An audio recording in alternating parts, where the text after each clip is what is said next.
Assalamualaikum warahmatullahi wabarakatuh. Innal hamdalillah nahmaduhu wa nasta'inuhu wa nastaghfiruh wa na'udzu billahi min syururi anfusina wa min sayyiati a'malina. Man yahdihillahu fala mudhillalah wa man yudlil fala hadiyalah. Ashhadu an la ilaha illallah wahdahu la syarikalah wa ashhadu anna Muhammadan abduhu wa rasuluh. Ya ayyuhalladzina amanu taqullaha haqqa tuqatih wa la tamutunna illa wa antum muslimun. Ya ayyuhan nasu taqu rabbakumul ladzi khalaqakum min nafsin wahidah wa khalaqa minha zawjaha wa batha minhuma rijalan katsiran wa nisaa'a wattaqullaha alladzi tasaaluna bihi wal arham innallaha kana 'alaikum raqibah. Ya ayyuhalladzina amanu taqullaha wa qulu qawlan sadida yuslih lakum a'malakum wa yaghfir lakum dhunubakum wa may yuti'illaha wa rasulahu faqad faza fawzan 'azima. Amma ba'd, fa inna asdaqal hadits kitabullah wa khairal hadi hadyu Muhammadin sallallahu alaihi wasallam wa syarrul umuri muhdatsatuha wa kullu muhdatsatin bid'ah wa kullu bid'atin dhalalah wa kullu dhalalatin finnar. Ma'asal muslimin, ikhwani fillah wa akhwati, bapak-bapak, ibu-ibu, saudara-saudariku rahimani wa rahmukumullah.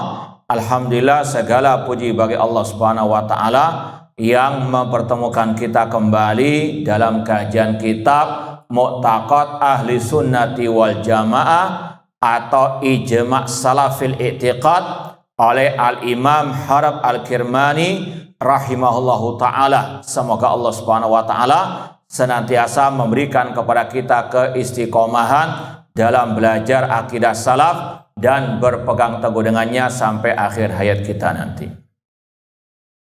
Baik, sekarang kita sampai pada poin ke-75, dan poin ini mungkin bisa dikatakan poin terakhir dalam pembahasan akidah Ahlussunnah yang dibawakan oleh Imam Harb Al-Kirmani. Karena setelah ini, antum jangan bingung dulu, kan masih banyak halamannya Ustaz. Ya, karena setelahnya itu lebih fokus kepada al-firaq. Jadi kalau bisa disimpulkan, beliau secara global kebanyakan isinya 90% berkaitan dengan taksil akidah salaf ashabil hadis, ijma' salaf dalam akidah. Tapi di akhir bab beliau cantumkan kelompok-kelompok sesat. Ya, sekali lagi poin 75 ini yang terakhir dari pembahasan ijma' salaf dalam akidah. Ya, meskipun nanti akan ada catatan khusus. Namun setelah ini itu berkaitan dengan kelompok-kelompok sesat di tengah-tengah kaum muslimin. Intinya ini berkaitan dengan dua poin penting, akidah salaf dan kelompok yang menyelisihi akidah salaf. Kita baca poin 75 halaman 91. Al-Imam Harb Al-Kirmani rahimahullah berkata, wa ashabur ra'yi wal qiyasi fiddin mubtadi'atun jahalatun dullalun. Para penuhan akal yang lebih mendahulukan akal daripada Al-Quran dan Sunnah, ya, dalam pembahasan agama, mereka adalah ahli bid'ah, orang-orang yang jahil, yang sesat. Ya, ucapan yang sangat jelas tegas. Kalaupun dikatakan keras, ya memang pantas dikatakan ini keras namun pada tempatnya. Orang-orang yang lebih mendahulukan akal daripada sunnah Rasulullah SAW. Dan ini bukan hanya diucapkan oleh Imam Harb Al-Kirmani rahimahullah, bahkan sudah didahului oleh ucapan para ulama salaf sebelum beliau, di antaranya Al-Khalifah Rasyid Umar bin Khattab radhiyallahu anhu. Beliau mengatakan, iyyakum wa ashabar ra'i. Jauhkanlah diri kalian dari para penuhan akal yang lebih mendahulukan akal daripada Al-Quran dan Sunnah Rasulullah SAW. Fa innahum a'da'us sunan. Karena mereka adalah musuh-musuh Sunnah Rasulullah SAW. Dan alangkah banyaknya di negeri ini ashabur ra'i. Na'udzubillahi min dalik. Bahkan mungkin yang sempat viral juga, bagaimana seorang yang mungkin dikatakan tokoh lah oleh mereka mentertawakan hadis tentang al-isbah, larangan al-isbah.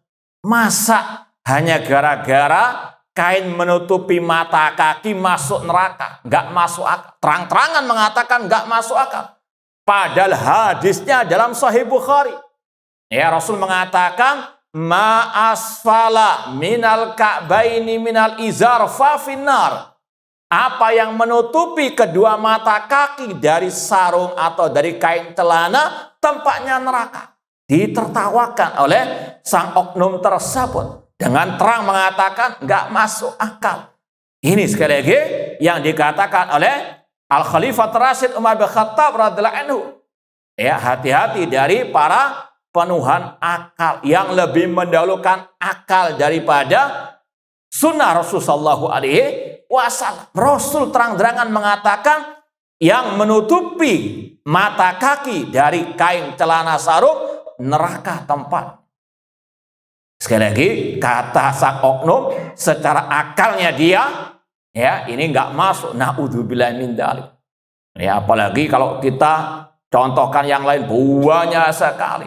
A'da'us sunan yang lebih mendahulukan akal daripada sunnah Rasulullah SAW, yang lebih mendahulukan zauq, perasaan daripada sunnah Rasulullah SAW. Sekali lagi, sungguh benar ucapan Imam Harb Al-Kirmani rahimahullah, wa ashabur ra'i wal qiyas fid din mubtadi'atun jahalatun dullalun. Makanya salah satu minhaj firqatin najiyah, al-firqatun najiyah la tuqaddim kalama ahadin ala kalamillah wa kalami Rasulullah SAW. Kalau kita belajar apa itu manhaj, metode kelompok yang selamat atau ifan mansurah ahli sunnah wal jamaah yang sejati, al-firqah najiyah tidak mendahulukan ucapan, pemikiran, pendapat siapapun di atas firman Allah dan sabda Rasulullah SAW. Dan pernah kita contohkan juga, pernah kita sedikit dialog dengan seorang ustadz yang dia suka mencela pemimpin kaum muslimin. Kita nasihati, kita berikan masukan. Ya Ustadz, kenapa antum kok suka mencela, ngeritik pemerintah, pemimpin kaum muslimin di internet? Padahal kan Rasul mengatakan, man arada an yansaha lidhi sultanin fala yubdi alaniyatan. Barang siapa yang ingin menasihati pemimpinnya, jangan di hadapan umum. Fayakhud biyadih, ambillah tangannya, fayakhlu abi, berduaan dengannya. Fa'in qabila fadzak, jika diterima alhamdulillah, jika tidak diterima qad addalladhi alaih, telah gugur kewajiban. Apa jawaban sang ustaz? Meskipun dia menisbatkan kepada sunnah, yang penting ada kemaslahatan. Ini contoh apa? Hadis yang terang benderang ditentang dengan akal-akalannya, yang penting ada kemaslahatan. Apakah Rasul nggak tahu kemaslahatan? Na'udzubillahi min dzalik. Setelah itu sudah kita natabarra, kita berlepas diri daripada sang ustaz tersebut, karena tadi lebih mendahulukan akal daripada Al-Quran dan Sunnah Rasulullah SAW. Maka kis, ya, ini sekali lagi jadikan sebagai patokan. Ahlus sunnah selalu mendahulukan qala Allah wa qala Rasul wa ma qala as-sahaba. Kemarin ada footnote yang belum kita baca, masih ada kaitan dengan masalah Ashabur Ra'yi. Footnote pertama halaman 90. Karena pembahasan 75 ini masih ada kaitan dengan poin sebelumnya. Footnote-nya perlu kita baca meskipun dengan ringkas. Ketemu. Fi sahihain, dalam Sahih Bukhari Muslim, an Sahal ibni Hunayf radhiyallahu anhu annahu qala yauma Siffin. Seorang sahabat Rasulullah yang bernama Sahal bin Hunayf pernah berkata pada waktu perang Siffin, ya ayyuhan nasu ittahimu ra'yakum ala dinikum. Wahai manusia, pertanyakanlah akal kalian dalam urusan agama kalian. Artinya, akal kalian timbang dengan agama kalian. Jangan sampai akal lebih didahulukan daripada agama kalian. Ini juga yang diucapkan oleh Ali bin Abi Thalib radhiyallahu anhu, "Lau kana dinu birra'yi lakana asal khufi aula bil masi min a'la." Seandainya agama dengan akal yang perlu dibasuh ketika tohara, berwudu, memakai sepatu atau kaos kaki, yang paling layak secara akal itu adalah apa?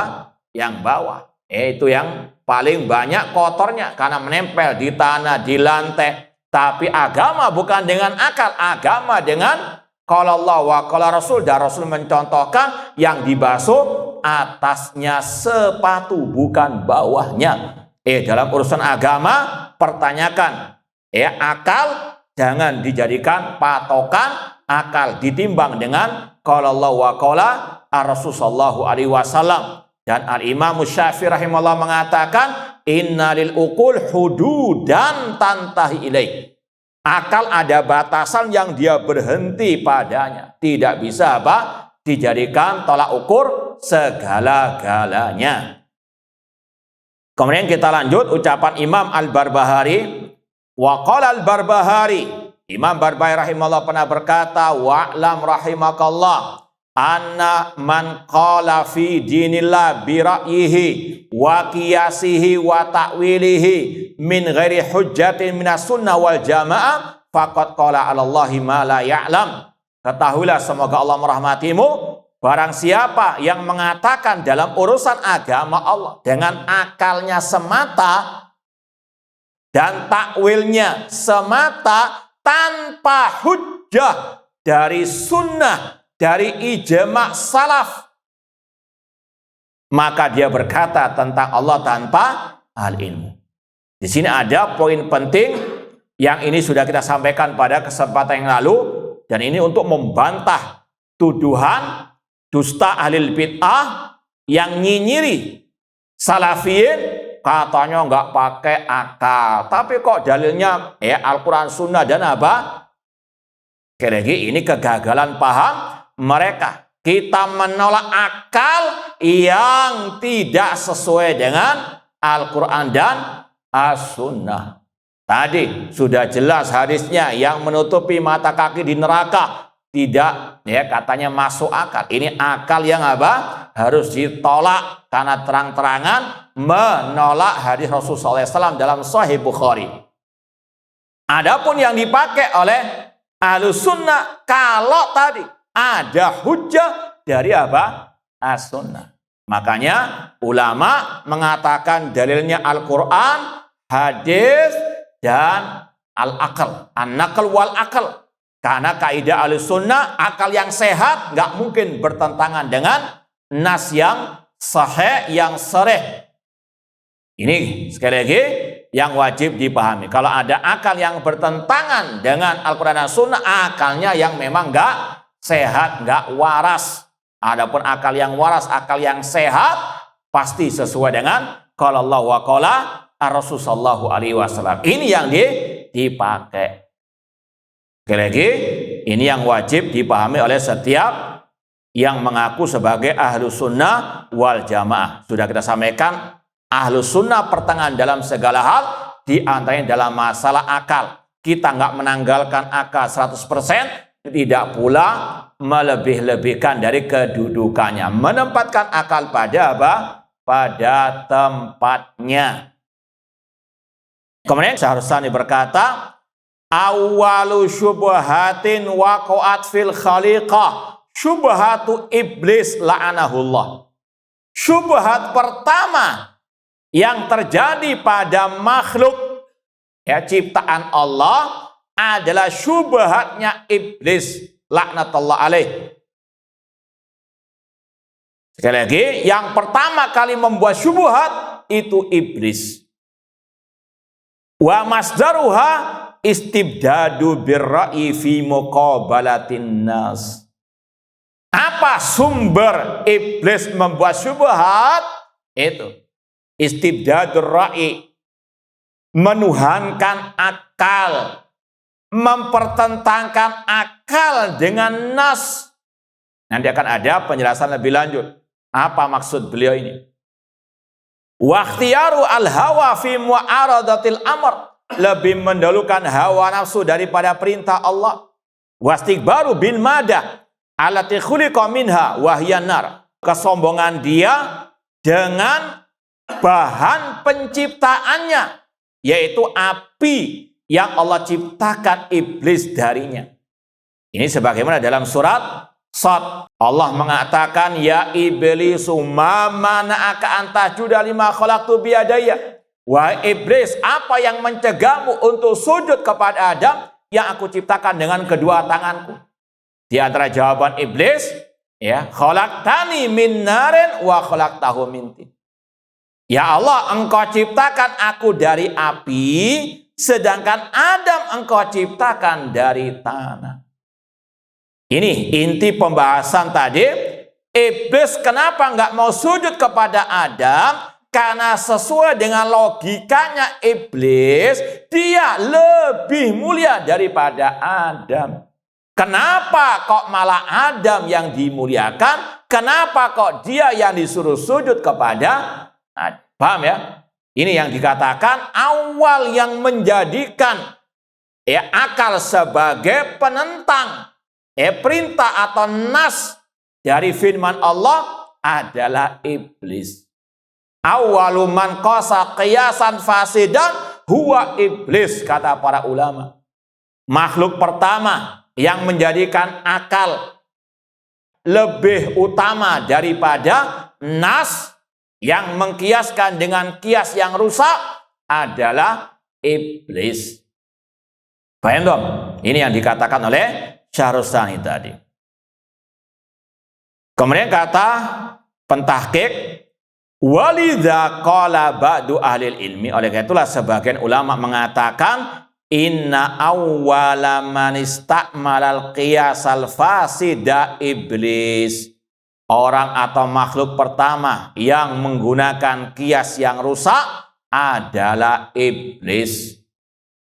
Haitsu lam yud'in li amri rabbih azza wa jalla. Ya, karena dia tidak mau tunduk kepada perintah Rabbnya, bal aradahu bi qiyasin fasidin, bahkan menentangnya dengan kias yang rusak, yaitu tadi secara akal-akalannya iblis, logika iblis, yang diciptakan dari api lebih mulia daripada yang diciptakan dari tanah.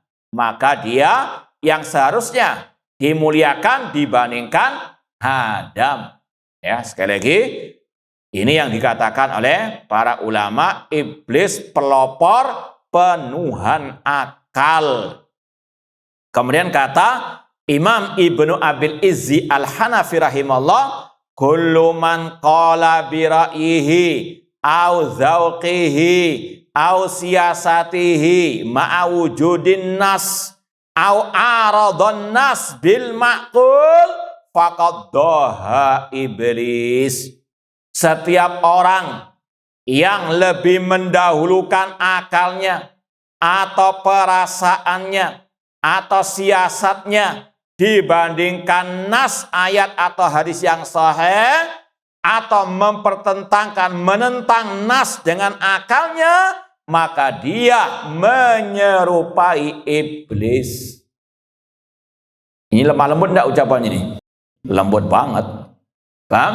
Nah, ya sekali lagi, ini yang memang layak dikatakan kepada mereka-mereka yang lebih mendahulukan akal daripada Al-Quran dan Sunnah Rasulullah SAW.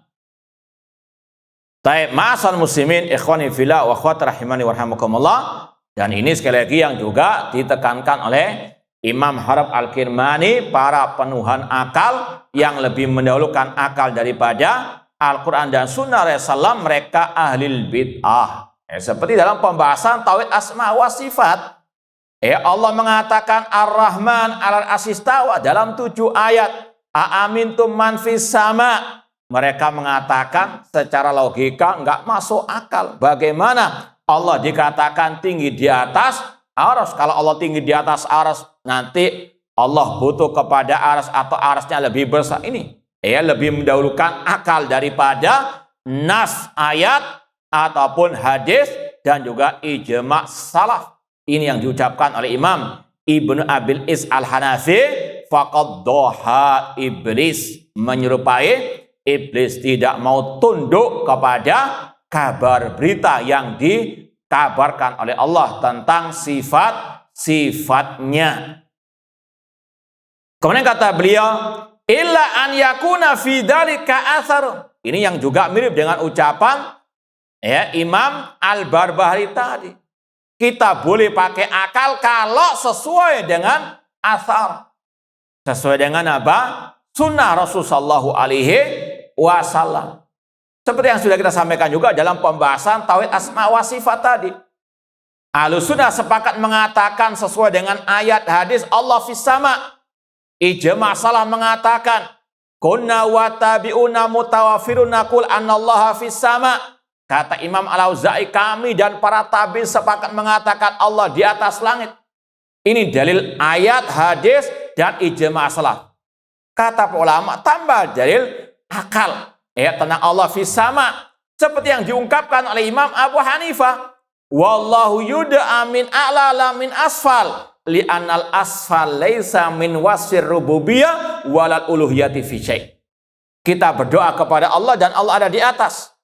Karena sifat bawah secara akal yang sehat, gak layak bagi rububiyah dan uluhiyah Allah Subhanahu wa ta'ala. Sekali lagi, dalil akal tetap dipakai kalau mendukung qala Allah wa qala Rasul. Ini yang diungkapkan oleh Imam Harab Al-Kirmani, kecuali kalau akal tersebut didasari oleh athar aman salaf minal a'immati thiqat. Fal akhdhu bil athar aula. Mengikuti athar itu lebih utama. Kalaupun ada logika akal yang sesuai dengan athar tersebut, tidak ada masalah. Cuma yang dipermasalahkan tadi, ada hadisnya ma asfala minal ka'bain minal izar fa finnar, ditentang dengan akal. Ini akal yang harus apa? Dibuang jauh-jauh. Nah, wa man zama annahu la yara taqlid wa la yuqallid dinahu ahadan fa hadza qaulu fasikin mubtadi'. Barang siapa yang mengklaim tidak ada taklid, tidak boleh seorang taklid dalam agamanya, maka itu ucapan orang fasik ahli bid'ah. Jangan tergesa-gesa dulu. Bingung ya, ada penjelasannya. Setiap talibul ilmi harus teliti, harus paham istilah-istilah para al-ulama. Ya, di antaranya dengan kita merujuk kepada ahlinya. Ada kata-kata tadi, barang siapa yang mengklaim tidak boleh taklid. Kata-kata taklid ini ada beberapa versi, beberapa makna. Harus dipahami sesuai dengan redaksi ulama yang mengatakannya. Kata beliau, kata pentahkik, footnote pertama, al-murad bitaklid huna al-ittiba lin Nabi SAW wa ashabihi. Yang dimaksud dengan taklid dalam ucapan Imam Harab Kirmani di sini maksudnya mengikuti Nabi SAW dan para sahabat, ittiba. Barang siapa yang mengklaim tidak boleh ittiba kepada Nabi, kepada para sahabat Nabi, maka itu ucapan orang fasik ahlil bid'ah. Paham ya? Jangan gagal paham, jangan salah paham. Nanti akan kita lebih perinci lagi. Ya, namun yang kita fokuskan sekarang, Imam Harab Al-Kirmani mengatakan, barang siapa mengatakan tidak boleh taklid, maksudnya tidak boleh apa? Ittiba. Ini sebagaimana tadi, ahlur ra'i, ashabur ra'i. Mereka apa? Mengatakan hum rijal wa nahnu rijal. Ya, ini terutama dari kelompok liberal, kelompok harokiyin juga. Mereka mengatakan para sahabat hum rijal. Mereka laki-laki, kami juga rijal. Mereka punya pendapat, mulai mereka beristihad, kita juga boleh apa? Beristihad. Dulu pernah kita dengar dosen kita di UIM, ya, ketika membantah seperti ini, beliau mengatakan, hum rijal, para sahabat rijal, wa antum dajjalun. Nah, ini sekali lagi, para sahabat kok disamakan dengan mereka? Para sahabat Allah tinggikan kedudukan mereka. Allah puji mereka, Allah wajibkan kita ittiba kepada mereka. Fa in amanu bimisli ma amantum bi faqad ihtadau. Jika manusia beriman sebagaimana imannya kalian wahai para sahabat, mereka mendapatkan petunjuk. Wasabiqunal awwalun minal muhajirin wal ansar walladzina tabauhum bi ihsan. Ini dalil wajibnya mengikuti para sahabat. Kok ada sebagian orang mengatakan ngapain ikut para sahabat? Mereka juga manusia biasa. Kita katakan, ya sekali lagi, mereka telah Allah berikan banyak pujian dan Allah wajibkan kita ittiba. Adapun inti sopo, paham dong? Nah, maka sungguh benar makalah Syekhuna tadi, ya, hum para sahabat, naam rijal. Mereka rijaluddin. Ya, adapun mereka liberaliyun, al-aqlaniyun, harokiyun, ad-dajjalun. Nah, ma'asal muslimin ikhwani fillah wa akhwat rahimani wa rahmakumullah. Kata Imam Harab Al-Kirmani, kita ulangi lagi, barang siapa yang mengklaim tidak boleh taklid alias tidak boleh ittiba kepada Nabi, kepada sahabat Nabi, ya, maka dia adalah mubtadi'. Ya, sekali lagi, ijma' ahlus sunnah, ijma' sahabat hujjah. Ya, wajib diikuti. La tasami ummati ala dolalah. Rasul mengatakan alaikum bisunnati wa sunnatil khulafa rasyidin. Pegang sunnahku, sunnah khulafa rasyidin. Kok kata mereka nggak wajib mengikuti para sahabat? Ya, sedangkan Rasul mengatakan tentang firqatun najiyah ma'ana alaihi wa ashab, yang mengikuti aku dan para sahabat. Maka sesat yang melarang manusia mengikuti ajaran para sahabat, apalagi mengikuti ajaran Nabi Shallallahu Alaihi Wasallam. Ini juga diarahkan kepada kelompok-kelompok tarekat-tarekat yang lebih menuhankan tokoh mereka, ya, dengan alasan kalian, terutama yang dituduh, ya, atau yang digelari Wahabiyun, mengikuti hadis Rasul. Hadis Rasul, para proi-prowinya sudah mati. Kata mereka, allamakum al-amwat, yang mengajarkan kalian sudah mati semua. Namun yang mengajarkan kami al-hayyul qayyum. Haddatsani qalbi an rabbi. Ya, kata mereka, menceritakan, ya, kepadaku hatiku dari Rabb, langsung nyambung kepada, langsung turun apa? Pangsit. Ini ahlul bidah, ya, mereka bagaimana mendoktrin anak buah mereka untuk tidak ittiba kepada Nabi dengan berbagai macam cara, berbagai macam retorika. Mereka mengatakan wali itu lebih mulia daripada Nabi. Kalau Nabi hanya Isra Mi'raj sekali, wali mereka bisa nggak dabrus. Paham? Ini sekali lagi itu doktrin mereka. Mereka punya ungkapan maqamun nubuwah fi barzakhin fuaikar rasuli wa dunal wali. Maqamun nubuwah, kedudukan kenabian, fuaikar rasul, rasul nabi, wali di atas. Paham? Antara nabi dan rasul jaraknya sedikit, fuaikah. Paham dong? Namun dunal wali, wali di atas. Paham dong? Makanya jangan heran kalau mereka mendoktrin wali-wali mereka punya keramat bahkan mungkin lebih daripada mukjizat Nabi SAW. Apa di antara tujuannya? Agar mereka tidak mempan dikatakan qala Rasul. Rasul bersabda, nggak mempan. Karena apa? Masih di bawah wali. Itu akidah mereka, itu doktrin mereka. Sengaja atau ya sengaja, langsung atau nggak langsung, memang demikian. Makanya kalau antum katakan Rasul mengatakan mempan. Paham? Karena apa? Wali mereka lebih mulia dibandingkan Rasul. Sama dengan akidahnya Syiah Rafidah qatalahumullah. Sebagaimana kata Al-Khumaini Al-Halik laknatullah alaih.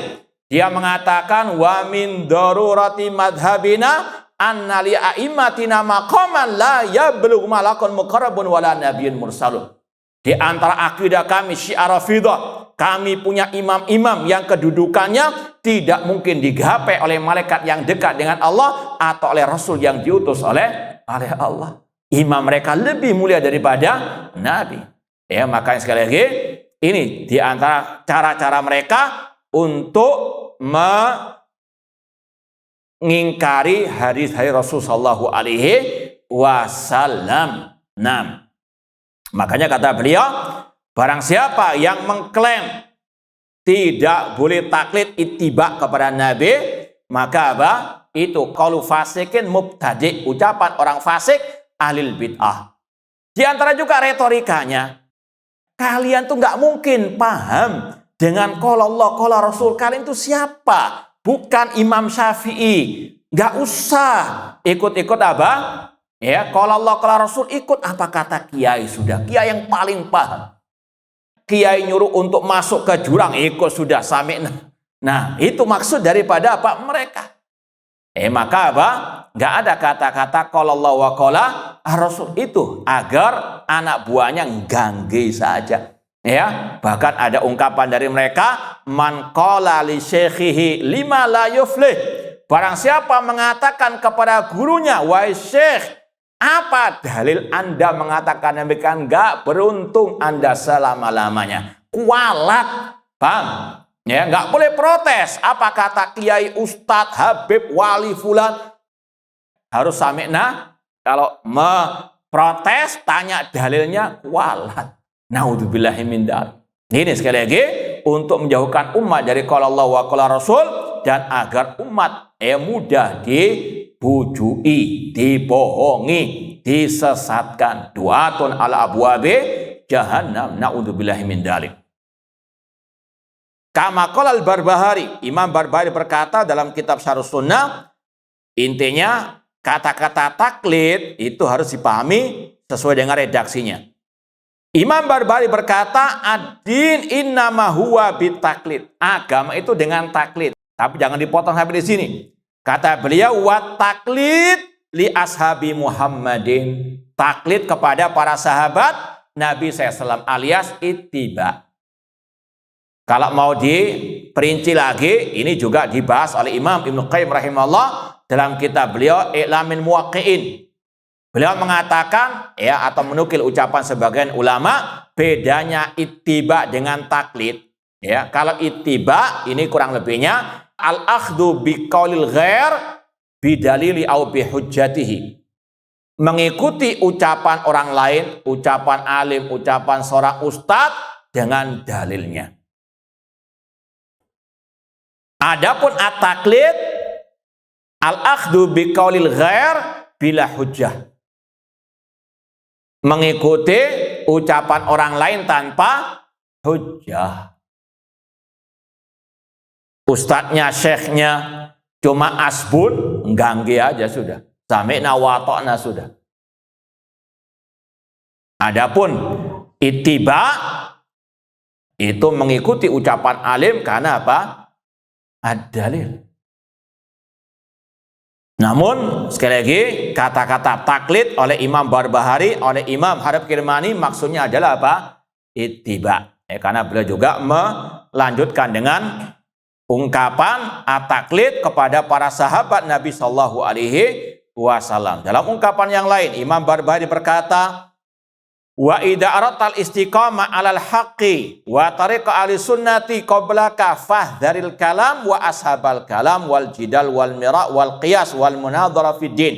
Apabila engkau ingin istiqamah di atas kebenaran dan di atas jalan ahli sunnah sebelummu, maka jauhilah ilmu kalam, ilmu filsafat, ahli kalam, ahli filsafat, jauhkan debat kusir dalam urusan agama. Allah fi nafsika wa alika bil athar wa ashabil athar wa taklid. Dan pegang erat al athar, sunnah Rasul, sunnah para sahabat Rasul, dan taklid, yaitu ittiba kepada athar Rasul, sunnah Rasul, dan athar para sahabat Rasul sallallahu alaihi wasallam. Paham dong? Baik, sekali lagi harus dipahami makna taklid di sini. Kemudian sedikit kita perinci ya. Kata-kata taklid itu tidak selalu identik dengan yang negatif. Ini juga perinciannya panjang dalam kitab tadi Ilmu Waqi'in, cuma ringkasnya kata sebagian masyayikh. At-taklid ini kita di luar pembahasan taklid bermakna apa? Ittiba. Kata-kata taklid yaitu mengikuti ucapan orang secara umum, itu ada beberapa hukumnya. Ada at-taklid al-muharram, taklid yang haram. Apa taklid yang haram? Ini yang pertama, bentuknya taklid kepada ajaran nenek moyang yang jelas-jelas menyelisihi Al-Quran dan Sunnah Rasul Sallallahu Alaihi Wasallam. Seperti kata Imam Ibnu Qayyim dan ulama yang lain, seperti taklidnya kaum musyrikin jahiliyah. Wa idza qila lahumuttabi'u ma anzalallah qalu bal nattabi'u ma alfaina alai aba'ana awalau kana aba'uhum la yaqiluna syai'an wa la yahtadun. Apabila mereka disuruh mengikuti apa yang Allah turunkan, mereka mengatakan cukup bagi kami ittiba, maksudnya taklid kepada ajaran nenek moyang kami. Meskipun kata Allah nenek moyang mereka la yaqilun, tidak berakal, tidak pula mendapatkan petunjuk. Ini taklid yang muharram. Allah perintahkan mereka untuk beribadah hanya kepada Allah saja, tapi karena warisan nenek moyang lingkungan mereka sudah bercampur aduk dengan kesyirikan menyembah berhala, mereka lebih mendahulukan ajaran nenek moyang daripada mengikuti at-tauhid, ajaran Allah dan Rasulnya sallallahu alaihi wasallam. Dan contohnya juga seperti yang Allah gambarkan dari orang-orang Nasara, ittakhadhu ahbarahum wa ruhbanahum arbaban min dunillah. Mereka orang-orang Nasara mengikuti rahib-rahib, pendeta, pastor-pastor mereka. Ittakhadhu ahbarahum, menjadikan rahib-rahib, pastor-pastor ataupun tokoh agama mereka sebagai sesembahan tandingan bagi Allah. Dalam tafsir para ulama, mereka enggak sujud kepada rahib-rahib tersebut, namun lama ahallu ma harramallah yuhillunahu. Apa yang Allah haramkan kepada mereka ketika dihalalkan oleh rahib-rahib tokoh agama mereka, mereka mengikuti fatwa rahib-rahib mereka. Ini sekali lagi termasuk taklid yang diharamkan.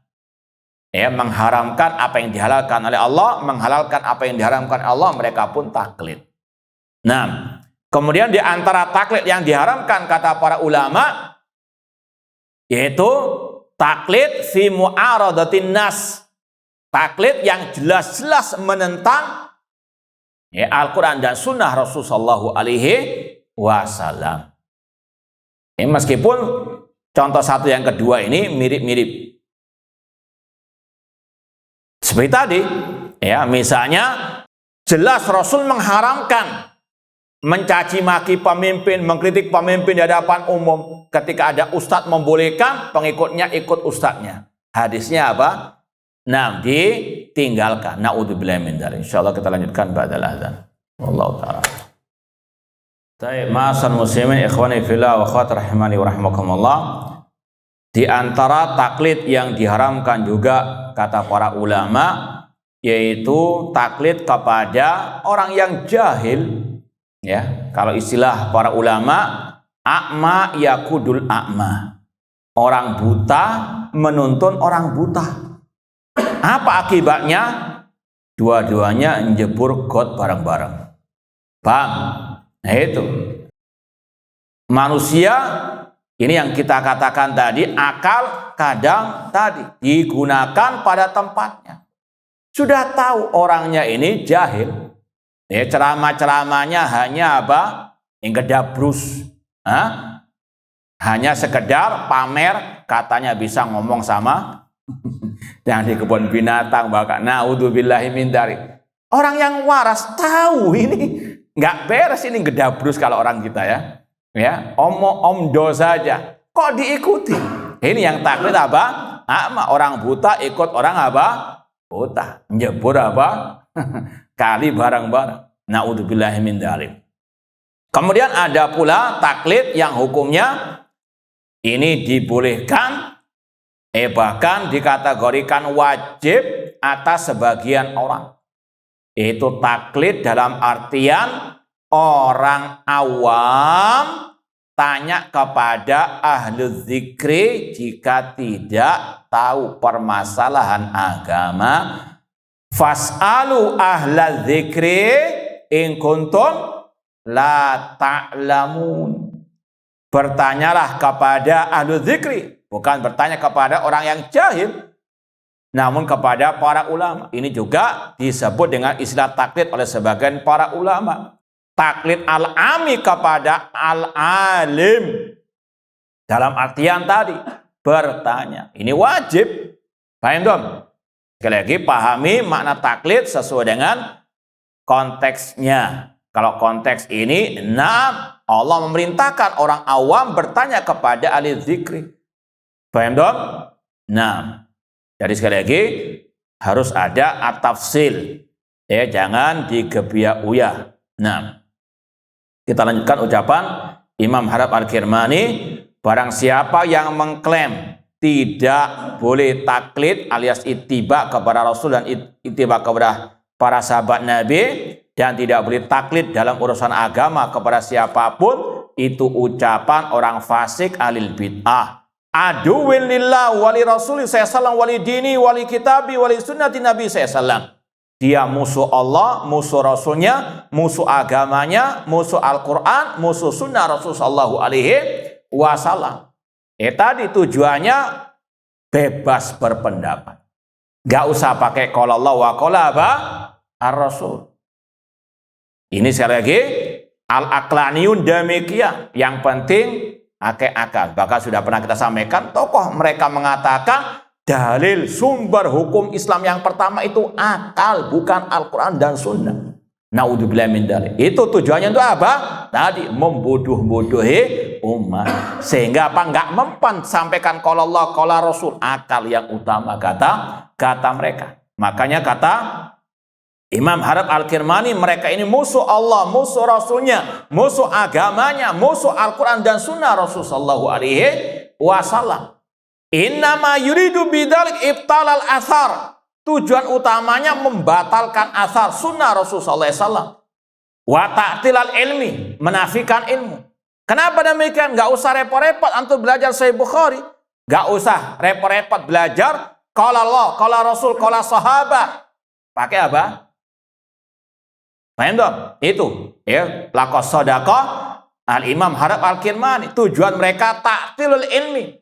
Biar apa tadi? Kalau pengajiannya itu apa kata akalnya sudah. Nggak usah menghafal ayat hadis, nggak usah pakai ucapan qala Allah, qala Rasul, wa qala sahabat. Ya pakai akal. Mudah kan? Paham?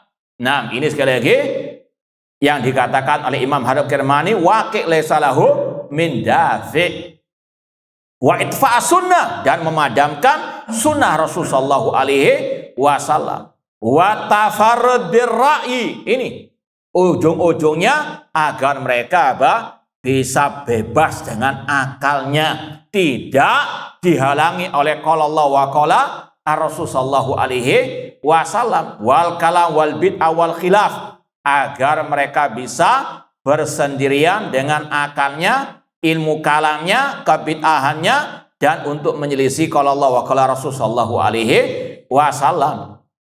Maka kata Imam Harab al-Kirmani, fa'ala qaili hadzal qaul laknatullah wal malaika wan nasi ajma'in. Maka atas orang ini yang menafikan ayat hadis dan ucapan para sahabat, pemahaman para sahabat, baginya laknat Allah, para malaikat, dan semua manusia. Dan ini juga wallahu alam yang Rasul juga sabdakan dalam hadis, terutama perbuatan bid'ah yang dilakukan di kota Madinah. Al-Madinatu haramun baina airin wa thawrin, man ahdatsa hadasan au awa muhdatsan fa'alai laknatullah wal malaikati wan nasi ajmain. Ini yang sering kita dulu sampaikan ketika kita dulu awal masuk kota Madinah. Setelah keluar dari bandara mau masuk kota Madinah, itu dulu ada pelang besar.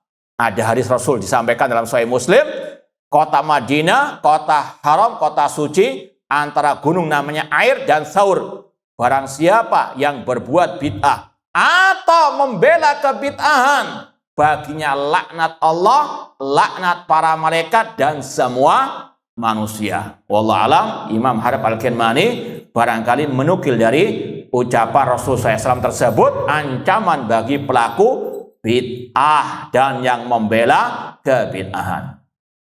Fahada min akhbasi qalil mubtadi'ah. Ya, ini adalah sejelek-jelek ucapan ahli bid'ah, wa aqrabiha ila dhalalah, yang paling dekat kepada kesesatan, bahkan itu kesesatan. Warada bal huwa dhalalah, bahkan itu kesesatan. Kemudian za'ama annahu la taklid, dia mengklaim tidak boleh taklid. Maknanya apa taklid di situ? Ittiba kepada Rasul dan para sahabat Rasul.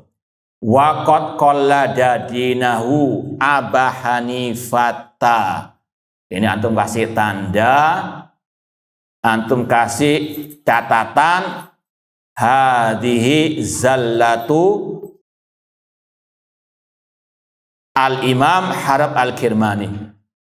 Ini salah satu ketergelinciran Imam Harab al-Kirmani rahimallahu ta'ala.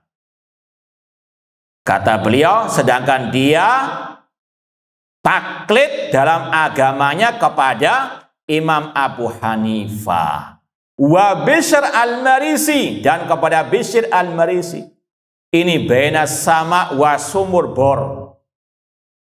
Beliau menggandingkan dua nama yang sangat jauh berbeda antara Imam Abu Hanifah, Imam Ahli Sunnah, dengan Bishr al-Marisi, tokohnya kelompok Jahmiyah yang dikafirkan oleh sebagian para al-ulama. Ini sekali lagi, sebagaimana kata Imam Syafi'i, aballah an yutimma ila kitabahu. Allah enggan menyempurnakan kitab apa saja kecuali Al-Quran. Ya, ada ketergelinciran dalam kitab Imam Harab al-Kirmani, meskipun beliau mengatakan ijma salaf yang beliau sampaikan dalam kitab ini itu secara global. Paham dong? Ini yang sudah kita pernah sampaikan. Namun ada ketergelinciran beliau di antaranya di sini. Memang bukan hanya beliau saja, ada sebagian ulama salaf juga yang keras sikapnya kepada Imam Abu Hanifah. Meskipun tadi kita tidak boleh taklid kepada siapapun karena tidak ada yang maksum, cuma Imam Abu Hanifah tidak selayaknya digandingkan dengan tokoh kelompok Al-Jahmiyah, Bishr al-Marisi. Wa ashabahu, dan para pengikut Bishr al-Marisi. Fa ayu aduwin lidin la ada mimman yuridu an yutfi as-sunan wa yubtilal athar wa riwayat. Siapakah yang lebih memusuhi agama Allah daripada yang menginginkan dipadamkannya sunnah Rasul dan untuk membatalkan al-athar. Nah, di sini yang perlu kita sampaikan. Kenapa kok Imam Harb Al-Kirmani dikatakan tergelincir? Karena beda Imam Abu Hanifah dengan Bishr Al-Marisi yang sudah masyhur di kalangan ulama Ahlussunnah juga sejak dulu sampai sekarang, nanti akan ada footnote-nya juga. Imam Abu Hanifah yu'azzimul athar. Imam Abu Hanifah mengagungkan athar hadis Rasul sallallahu alaihi wasallam meskipun tetap beliau ada ketergelinciran. Iya, kita nggak menutup mata. Tapi beliau termasuk yang mengagungkan al-athar. Di antaranya yang masyhur ucapan beliau, nanti antum bisa lihat dalam kitab Sifat Salat Nabi oleh Syekh Al-Albani rahimahullah. Beliau mengatakan, idza shahhal hadis fahuwa madhhabi. Apabila sahih suatu hadis, itulah madhabku. Artinya apa?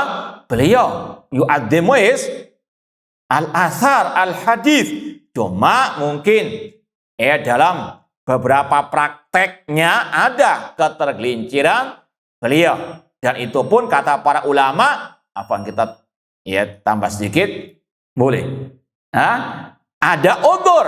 Ada udzur. Beliau kalaupun tergelincir, itu ada udzur. Sebagaimana kata Syekhul Islam, atau lebih perincinya lagi, Syekhul Islam Ibnu Taimiyah punya buku judulnya Raf'ul Malam an A'immatil A'lam.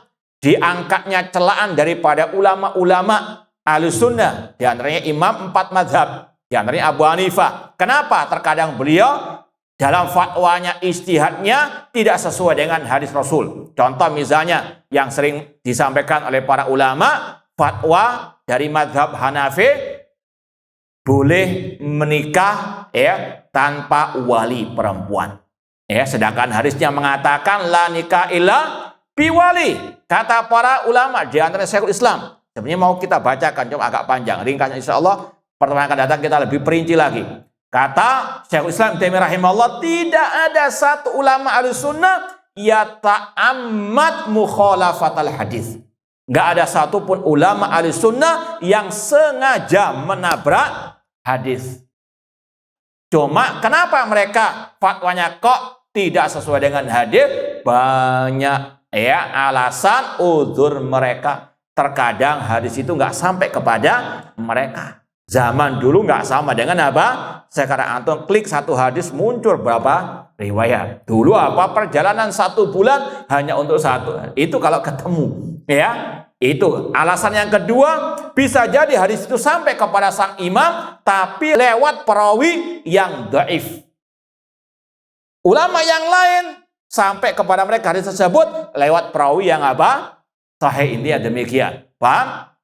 Atau ulama tersebut memahami berbeda dengan misalnya apa yang dimaksudkan Rasulullah SAW. Namun mereka sudah beristihad. Paham? Intinya ada udzur. Intinya sekali lagi, tidak selayaknya Imam Abu Hanifah disejajarkan dengan Bishr Al-Marisi. Insyaallah perinciannya akan datang insyaallah taala. Kurang lebihnya mohon maaf. Wa jazakumullahu khairan.